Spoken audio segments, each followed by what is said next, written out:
WC duduk dan WC jongkok zaman dulu. Kita simak, kita pelajari, kita pahami. Let's go.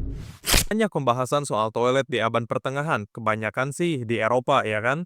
Mereka pakai gerdrob, entah gimana tuh pelafalannya. Pokoknya toilet itu tuh kotorannya langsung jatuh ke lubang di bawahnya. Nah, kalau roket jelata, mereka buangnya di cesspit. Lubang besar di tanah, yang baru dibersihin tiap beberapa tahun. Ya, gimana tuh? Bayangin aja baunya. Belum ada tisu, jadi biasanya mereka pakai lumut, jerami, atau kain bekas. Ya, intinya udah banyak orang yang bahas soal ini. Toilet di abad pertengahan, tapi yang masih jarang banget dibahas tuh gimana toilet zaman dulu di luar Eropa, misalnya di tempat kita hidup, Nusantara, boy. Nah, makanya gue coba gali-gali sedikit nih gimana budaya berak nenek moyang kita. Dan gimana sih toilet jongkok bisa nyebar ke Nusantara dan masih ada sampai sekarang. Sebelum ada yang namanya WC atau toilet, nenek moyang kita ini buang air di mana, boy? Yes, dari alam untuk manusia dan kembali ke alam. Indahnya.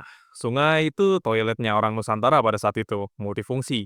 Bisa mandi, nyuci, dan ritual suci yaitu berak. Oh iya, sebelumnya karena kurang penelitian mengenai ini, gue gak mau dianggap sotoy, coy. Ya emang udah agak sotoy sih kayaknya.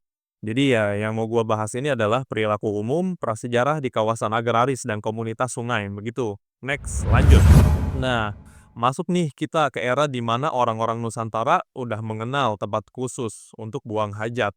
Jongkok, gaya berak legendaris di sekitaran Asia hingga Nusantara. Ya, kalau berdasarkan penelitian sih, toilet jongkok ini udah ada semenjak ribuan tahun yang lalu di banyak kawasan Asia. Nah, itu tuh nyebar ke Asia Tenggara termasuk Indonesia. Dan dengan begitu, toilet jongkok langsung cocok dan pas sama kondisi lokal. Terlebih karena budaya bersih-bersih kita ini ada sangkut pautnya dengan air. Cemuk ya nggak pakai yang kering-kering kayak di barat.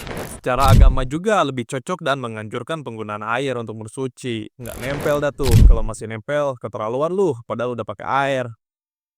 Terus ada toilet duduk.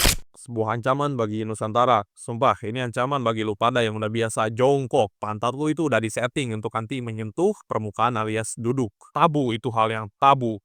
Terlebih ketika lu ke suatu tempat yang pakai toilet duduk. Aduh, mati lu pada. Pengalaman gua ke bioskop, kebelet berak.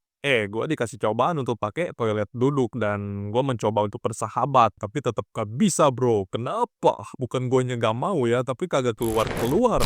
Ya gimana? Akhirnya berak kagak jadi dan gua telat masuk bioskop. Aduh. Siapa yang bawa nih memperkenalkan konsep duduk?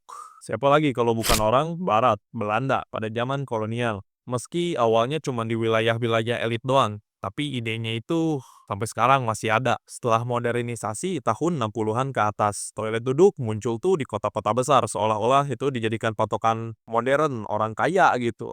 Oh my god, mendingan gue jongkok ke setan. Meski begitu, syukurnya mayoritas kita ini pada pakai toilet jongkok. Kenapa? Lebih murah jawabannya. Hehe. Oke guys, sekarang gua tahu, lu tahu. Toilet jongkok itu udah lebih dulu ada di Nusantara. Dan sampai sekarang, jongkok menjadi pilihan utama rakyat. Kita, rakyat jelata. Perkataan gua di atas bukannya menjodohkan pengguna toilet duduk. Karena di sisi lain, toilet duduk ini banyak manfaatnya juga bagi orang-orang lansia yang udah nggak kuat jongkok. Dan udah saatnya mereka pensiun jongkok. Thank you for your service. Sekarang pertanyaannya, lu biasa duduk atau jongkok? Sekian, mulai aja dulu.